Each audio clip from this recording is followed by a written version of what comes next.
को, एलजी सरकार को मुबारक कि अमरनाथ यात्रा जो है वो 5 लाख क्रॉस हुई। जिस तरह से एक डिमांड जो है वो चैम्बर की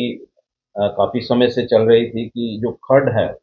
उसको डिफाइन किया जाए, ये जो वाटर बॉडीज़ हैं उसको डिफाइन करके और लोगों को अलाउ किया जाए ताकि यहाँ पर इंडस्ट्री आ सके, इन्वेस्टमेंट आ सके और जो छोटे छोटे लोग अपना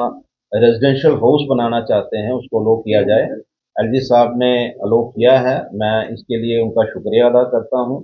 जिस तरह से 39 दुकानें जो हाईवे में आ रही थी और उनको उनके पास डॉक्यूमेंट्स नहीं थे, लेकिन फिर भी क्योंकि वो लोग 60 साल से वहाँ पर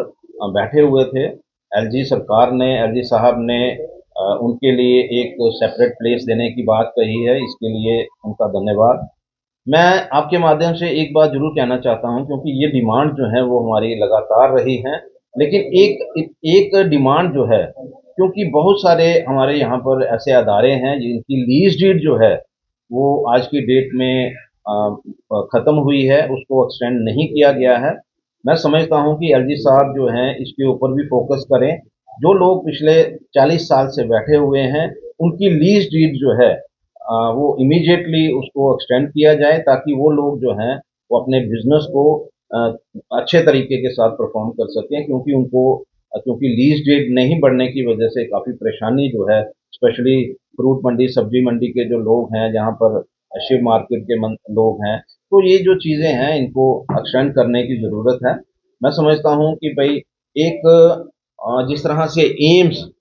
एक बहुत बड़ी एक डिमांड जो है वो जम्मू की उस समय 2016 में मानी गई गई थी, और आज जो ओपीडी वहाँ पर शुरू हुई है उसमें एलजी साहब, हमारे माननीय नड्डा साहब,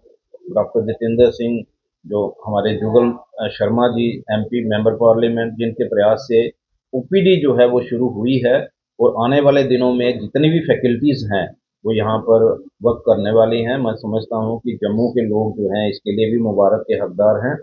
यहाँ तक मैं ये ज़रूर कहना चाहूँगा आपके माध्यम से कि भई यहाँ पर क्योंकि हमारी डिमांड जो है हमेशा यही रही है कि एक तो इन्वेस्टमेंट यहाँ पर आए, लेकिन इन्वेस्टमेंट के साथ-साथ इंडस्ट्री जो है, जो एक्जिस्टिंग इंडस्ट्री है, वो भी कहीं ग्रो कर सके, और जो इन्वेस्टमेंट आए उसके अलावा जो हमारे जो लोकल्स हैं,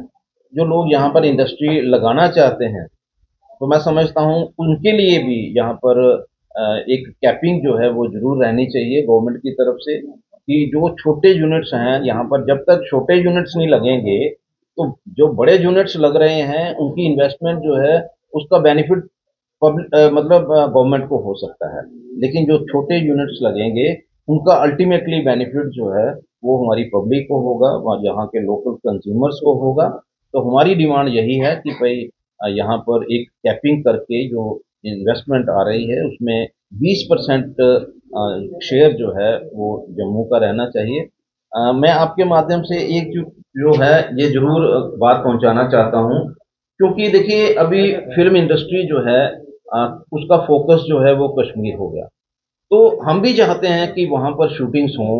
और लोग जो हैं आकर के वहाँ पर विजिट करें, लेकिन जम्मू में भी ऐसी बहुत सारी जगहें हैं जहाँ पर कभी शूटिंग्स हुआ करती थी, लेकिन मिलिटेंसी के बाद यहाँ पर मतलब यहाँ शूटिंग्स नहीं हो पाई हैं, और मैं समझता हूँ कि उन चीज़ों को हाईलाइट करने की ज़रूरत है, और जो प्रोड्यूसर डायरेक्टर आ रहे हैं उनके साथ डिस्कस करके यहाँ पर भी जो कश्मीर में शूटिंग्स हो उसको उसको यहाँ पर भी शूटिंग्स जो हैं करने के लिए हम फोर्स भी कर सकते हैं और रिक्वेस्ट भी कर सकते हैं, और उसका अल्टीमेटली बेनिफिट जो है वो हमारे टूरिज्म डिपार्टमेंट को भी होगा, और टूरिस्ट जो यहाँ पर आएगा उसका बेनिफिट अल्टीमेटली, टूरिज्म जब बढ़ता है तो यहाँ होटल इंडस्ट्री और जो ट्रांसपोर्टर्स हैं उनको भी अल्टीमेटली इसका बेनिफिट होता है। चिंता का कारण है मिलिटेंट्स एक्टिविटीज जो हैं वो जम्मू में जिस तरह से स्प्रेड हुई हैं जम्मू डिवीजन में, क्योंकि एक टारगेट जो है उनको लग रहा था कि शायद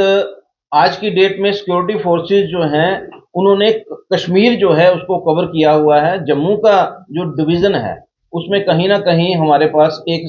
सेफ पैसेज है, यहाँ पर आकर के हम अटैक कर सकते हैं। रिसेंटली सेंट्रल गवर्नमेंट ने इसके ऊपर भी संज्ञान लिया है, मुझे लगता है कि बहुत जल्द ये जो जो एक्टिविटीज़ हो रही हैं मिलिटेंट्स की, जो वारदात हो रही हैं, मुझे लगता है कि उसके ऊपर कंट्रोल किया जाए।